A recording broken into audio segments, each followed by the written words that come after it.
네, 여러분 다시 만나게 돼서 반갑습니다. 반갑습니다. 네, 오늘도 미래를 위한 적금을 통해 생태시민 되기에 함께 해보도록 하겠습니다. 도전! 네, 자, 올해 코로나19 상황으로 팬데믹 초기에 사회적 거리두기나 또는 경제 침체 등의 영향으로 온실가스가 잠시 줄어들었다고 하네요. 맞아요. 줄어들었어요. 네.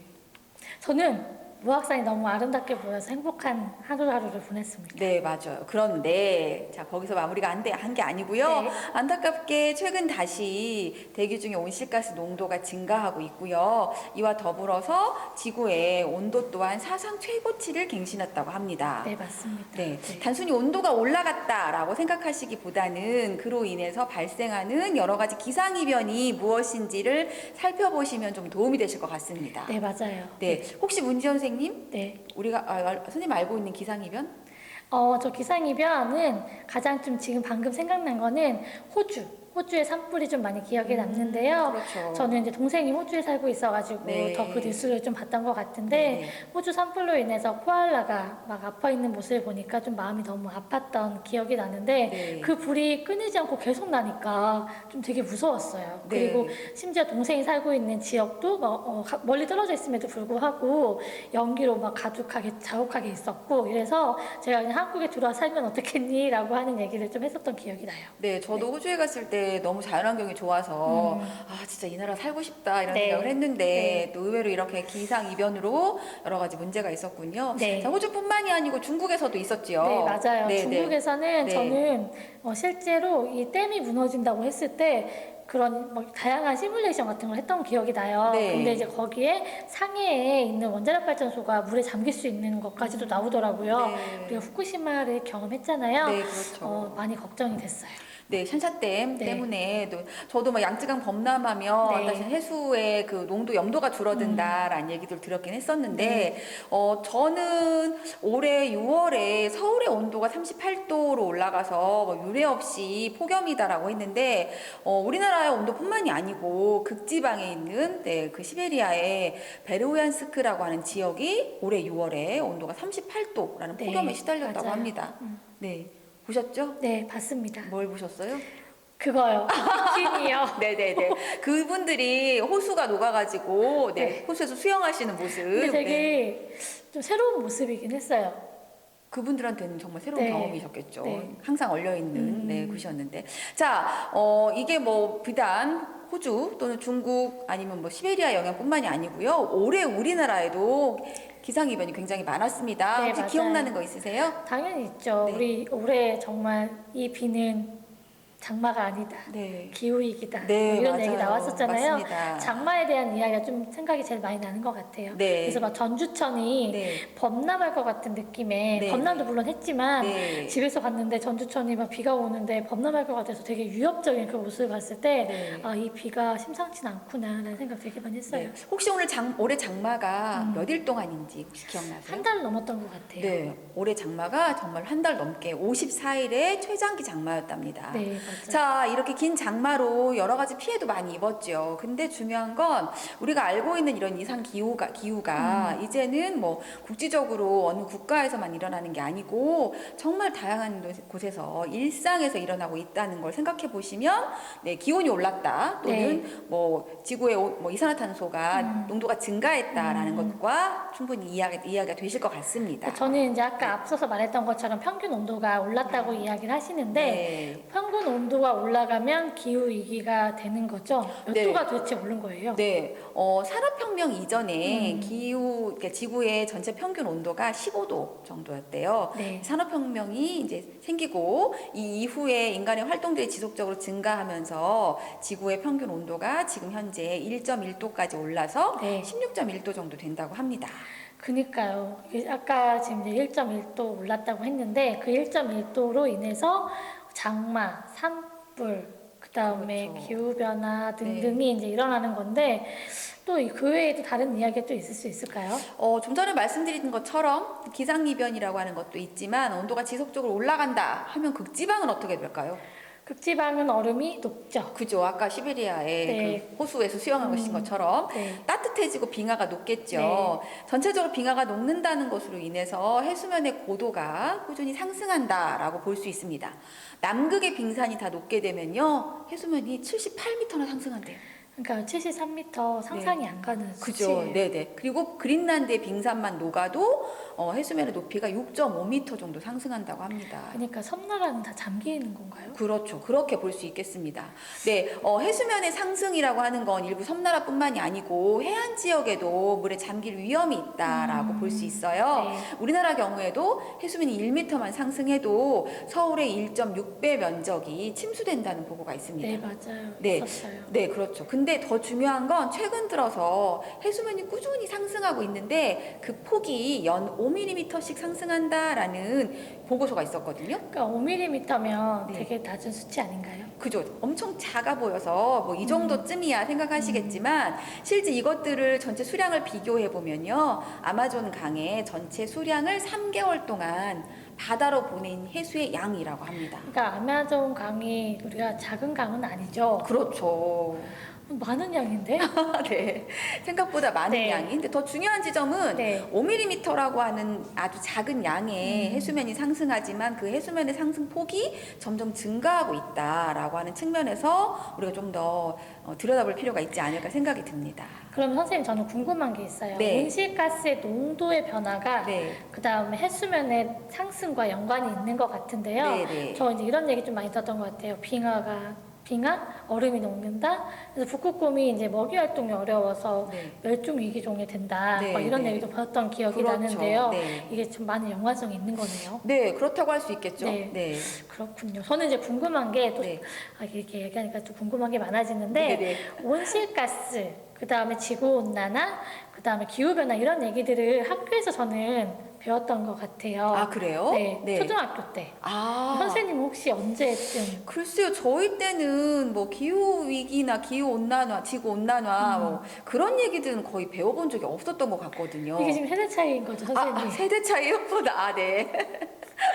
네. 실제로 기후 변화가 그만큼 빨리 변화된 것 같은 거죠. 네, 그렇죠. 그죠? 그렇다고 볼 수 그럼 있습니다. 저는 생각이 네. 이런 논의들이 언제부터 시작이 됐는지 좀 궁금하긴 해요. 네. 특히 이제 기후 위기나 네. 뭐 이런 얘기들이 언제부터 이야기가 됐고 우리가 준비했는지 좀 네. 알고 싶어요.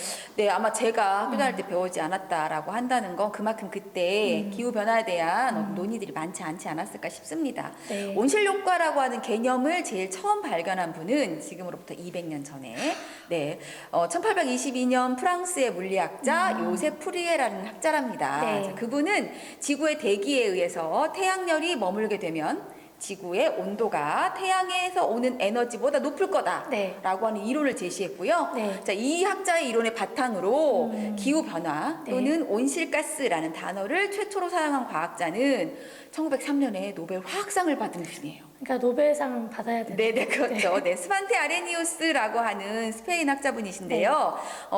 그분은 이산화탄소 농도라고 하는 게 2배 상승하면 지구의 온도가 5도에서 네. 6도 정도 오를 거다라고 네. 추측했습니다. 네. 그런데 그 시기에 지구의 온실가스는 정말 인류의 커다란 축복이다라고 네. 얘기했답니다. 선생님 저는 좀 궁금한 게 있는데 네. 봐봐요. 아까 1.1도가 우리가 올랐어요. 네, 네, 네. 그래서 지구가 완전히 난리가 났죠. 네, 막 그죠. 기후 위기 나오고 네, 다 왔는데 네, 네. 그러면 5도, 6도 오르면 네. 이게 지금 지구 열받아가지고 난리 날 것 같은데 네, 이게 네. 어떻게 축복이에요? 그러게요. 자, 아레니우스는 기온이 상승하면 인류가 생활 반경이 그만큼 넓어질 수 있기 때문에 먹을거리도 풍부해질 거다라고 네. 생각했다는 거죠. 그러니까요. 이게 비닐하우스 같은 건가? 겨울에도 한겨울에도 따뜻해지면 네. 다양한 생산물들이 나오니까 어찌 보면 그런 측면으로 고려하지 않았을까 싶습니다. 그러니까. 네. 그런데도 중요한 건 그때 시기에 기후 변화가 생긴다, 온도가 높아진다, 이산화탄소 농도가 더 많아진다고 예측하지 않았던 건 네. 아니잖아요. 근데 아마도 기후 변화가 극단으로 가게 될 경우는 아마 그때부터는 1000년 정도 걸릴 거야라고 생각했대요. 지금 1000년이 아니고 100년 만에 지금 그죠. 거죠. 겨우 어떻게 보면 100년 만에. 100년? 네. 그러니까 당시의 관점으로 지금과 같은 화석연료 사용이 급증할 거다라고는 미처 예상하지 못했기 때문이랍니다. 그니까요. 네. 참 그래요. 네네네. 1000년을 생각하고 네. 근데 뭐 5도 6도 오른다고 하면 생각보다 정말 빨리 1000년까지는 안 가더라도 정말 빨리 오를 수 있을 거예요. 우리 1.5도 더 이상 높이지 말자고 하고 있어요. 네네네. 선생님. 네. 알겠습니다. 네. 네, 그러면 이렇게 온도를 올리는 네. 것들은 지구의 대기라고 하는 것들이 어떻게 구성되고 있느냐에 따라서 좀 달라집니다. 네. 그래서 잠깐 지구의 대기의 구성을 살펴보면 네. 지구의 대기는 질소가 78%, 산소가 21%, 나머지 몇 프로 남았어요? 1%야. 어떡해요. 네. 1% 남았습니다. 그 네. 1%가 수증기나 알곤 또는 온실가스 등으로 구성돼 있다고 하네요. 네. 실제로 온실가스는 많은 양은 네. 아닌데요. 온실가스 중에 가장 많은 양을 차지하는 것은 이산화탄소죠. 그러니까요. 네네. 그 이산화탄소. 거죠? 나쁜 네. 거라고 볼 수 있습니다. 네. 이산화탄소가 대기에 겨우 0.03%밖에 차지하지 않아요. 그런데 낮은 수치네요. 그죠. 정말. 굉장히 네. 낮은 수치죠. 네. 근데 산업혁명 이후에 0.01% 정도 올랐다고 합니다. 그러니까 지금 1.1도를 올린 주범이 이산화탄소일 수 있는데 네. 그게 0.01%라고요? 네, 0.01% 올랐는데 겨우 지구의 온도를 1도 올린 거죠. 네. 네, 그런데 이걸 왜 이렇게 그러면 지구의 온도가 그렇게 올라가는가라고 네. 봤더니 이산화탄소가 전 지구적으로 그렇게 올랐을 때 그 갖고 있는 에너지의 양이 어느 정도인가 네. 그 설명하신 분이 있으셨어요. 히로시마 원자 폭탄 아시죠? 네. 네, 그게 1초에 네. 5개 정도 터지는 에너지 그거를 네. 하루로 환산하면 네. 몇 개 정도나 될까요? 1초에 5개 터지면 하루에 몇 개의 원자폭탄이 터질 수 있을까요? 네, 계산하기 네. 어렵죠. 네, 네. 계산해 놓으셨더라고요. 네. 네, 네. 40만 개가 터진답니다. 네. 네, 40만 개가 터지는 에너지를 잡아서 가두는 역할을 한다. 그러니까 이게 뭐 방사능을 이야기하거나 그런 건 아니죠? 네네, 열 그렇죠. 에너지를 네네, 열 에너지를 가둬놓기 때문에 사실 대기 중에서 네. 이산화탄소의 농도가 그렇게 진해지면서 에너지를 가두기 때문에 지구의 온도가 상대적으로 올라간다고 설명할 수 네. 있습니다. 자, 그렇다면 우리나라에서도 온실가스를 얼마나 배출하는지를 좀 알아야 될 필요가 있을 것 같아요. 그럼요. 네. 조사를 했습니다. 네네. 그 2018년도 기준을 살펴보면은 네. 한 해에 7억 2,760만 톤을 온실가스를 배출한다고 해요. 우리나라에서요? 네. 네, 맞네요. 그러면 이제 이게 많다고 느껴지시죠? 네네. 저는 잘 모르겠어서 네, 이제 네. 여러 나라로 좀 기준을 잡아봤어요. 네. 전 세계적으로 볼 때 세계 11위예요. 우리나라가 배출량이 네. 그리고 국민 1인당 네. 14톤을 배출한다고 해요. 근데 이 14톤은 네. OECD 국가 중에서 6번째로 많은 나라예요. 네, 지금 많은 그죠? 네네. 우리나라는 다배출 국가, 온실가스 다배출 국가로 낙인이 좀 찍힌 나라인데, 네. 그러니까 꾸준하게 이제 온실가스는 계속 상승하고 있고요. 2017년, 2018년 꾸준하게 온실가스가 상승이 되고 있는 네. 상황이에요. 근데 선생님 여기서 이제 우리가 살펴볼 게 네. 온실가스가 어떤 게 가장 많이 있는지 좀 알아봐야 하잖아요. 그러니까 온실가스를 가장 많이 배출하는 게 네. 무엇인지 그죠. 뭘까요? 사실 뭘 것 같아요? 가장 많이 배출하는 거는 글쎄요, 쓰레기 태워서? 쓰레기 태우는 거 아니고 네, 네. 단연 지금 딱 1위는 네. 에너지 부분이에요. 에너지를 네. 많이 써서. 에너지. 네. 에너지 부분에서 그러면 어떤 네. 거를 줄여야 되는지를 살펴보면은 네. 좀 예를 들면 우리가 좀 많이 말하는 것 중에 석탄화력 발전소를 좀 이야기할 수 있는데 네. 그 국가 온실가스 통계를 확인해 보면 2018년도 국가 온실가스 총 배출량의 89% 정도가 에너지 부분이라고 말을 하더라고요. 네. 그렇다면 이제 우리나라에서 에너지 부분이 어느 거를 조금 줄여야 되는 에너지 부분을 줄여야 되는데 에너지 부분 중에서 어느 부분을 줄여야 되는지를 좀 확인할 필요가 있잖아요. 그죠, 네. 그 중에서 이제 다양하게 있지만 한 30%가 석탄화력 발전소라고 해요. 그래서 우리가 탈석탄, 그다음에 탄소 중립 얘기할 때 석탄화력 발전소를 줄여야 된다, 네. 폐쇄해야 된다 이런 얘기를 많이 하는 부분이 그런 부분이고 저는 석탄화력 발전소가 실제로 뭐 미세먼지도 많이 발생하고 온실가스도 배출하는 거기 때문에 진정으로 조금 헤어지고 싶고 그냥 국가에서는 2050년까지 탄소 배출 계획을 세웠는데 저는 2050년까지는 좀 못 기다릴 것 같아요. 네, 빨리 네. 탄소 중립이 돼야 될 것 네, 같네요. 네, 맞아요. 자, 앞서서 말씀드린 것처럼 사실 이 온실가스의 농도에 따라서 지구의 온도가 올라간다라는 얘기는 있었는데 그러면 코로나로 인해서 미세먼지나 온실가스가 줄어들었다고 했잖아요. 네, 맞아요. 그러면 어느 정도로 줄어들었을까요? 실제로 다 조사를 해봤는데 네. 줄어든 건 사실이에요. 그러니까 온실가스 배출이 우리가 네. 지금 4월에 코로나19로 인해서 다들 진짜 움츠리고 많이들 못 움직였잖아요. 그렇죠. 그때 최대치가 있었고 한 8.9%의 온실가스가 저감이 된 건 사실인 것 같아요. 네. 근데 그럼에도 불구하고 그러니까 다양하게 뭐 월별로 막 이렇게 나오긴 하겠지만은 전체적으로 온실가스에 대한 농도는 꾸준하게 상승 중에 있는 상황이어서 우리가 여전히 열받은 지구다라고 좀 이야기를 할 것 같고요. 이 코로나19로 인해서 어떤 분들은 뭐 온실가스를 저감할 수 있는 거다 뭐 이렇게 얘기하지만 좀 역부족인 것 같다는 생각이 듭니다. 네. 네, 열받는 지구 네. 어떻게 식혀야 되는지 고민이 많이 필요하긴 하네요. 네, 맞아요. 그렇다면 우리 지역에서는 온실가스를 줄일 수 있는 방법이 있을까요? 그럼요, 있죠. 네. 그 전주시 같은 경우는 이산화탄소 배출량이 가장 많은 부분이 수송이에요. 자동차 이동. 네네네. 40%가 차지하고 있는데 네. 그러면 이 자동차 부분만 줄여도 전주시는 획기적인 온실가스 저감 효과를 얻을 수 있는 것 같아요. 네. 너무 단순하고 너무 자주 말하는 이야기인 것 같지만 대중교통 이용 자체가 온실가스 저감하는데 확실한 방법이 될 수 있다라는 게 전주시만의 특별한 좀 장점인 것 같고요. 네. 여기는 석탄화력 발전소나 이런 것들이 없잖아요. 네, 네. 그러니까 시민들의 동참이 더더욱이나 필요할 때가 아닌가라는 생각이 들어서 네, 그러네요. 자동차 대신 대중교통, 버스, 자전거를 한번 이용해 보시면 어떨까 하는 생각이 듭니다. 네, 좋은 의견이신 것 같습니다. 네. 자, 그런데 이제 저도 뭐 찾아보니까 올해 지금 12월 8일 날 정부가 뭐 탄소 중립 아까 말씀드렸잖아요. 네. 탄소 중립을 선언하면서 2050년에는 넷제로를 만들겠다. 그러니까 탄소 중립의 다른 이야기가 넷제로라고 설명을 하고 있습니다. 네. 그런데 그걸 잘 살펴보니까 우리가 산업 활동을 하면서 이산화탄소 저감을 완벽하게 0으로 만들 수는 없거든요. 그렇죠. 그럴 때 이산화탄소를 발생하는 것과 이산화탄소를 흡수하는 흡수원을 많이 만들어서 네. 발생과 흡수를 0으로 만든다. 그것이 넷제로라고 맞아요, 하고 넷제로. 탄소 중립이라고 하는 것 같습니다. 그런데 우리 실제로 이산화탄소 흡수원이라고 하면 저는 뭐 식물, 나무, 네. 뭐 이런 건 아니면 바다의 플랑크톤 정도로 네. 생각하는데 네. 혹시 선생님 흡수원이 뭐 다른 게 또 있을까요? 있죠. 있는데 네, 저는 이제 두 가지. 하나는 숲을 말할 수 있을 것 같아요. 네, 그렇죠. 아까 나무를 네, 얘기했으니까 네. 숲이 있고 네. 그다음에 최대한의 이산화탄소를 많이 품어줄 수 있는 게 하나 있어요. 뭐예요?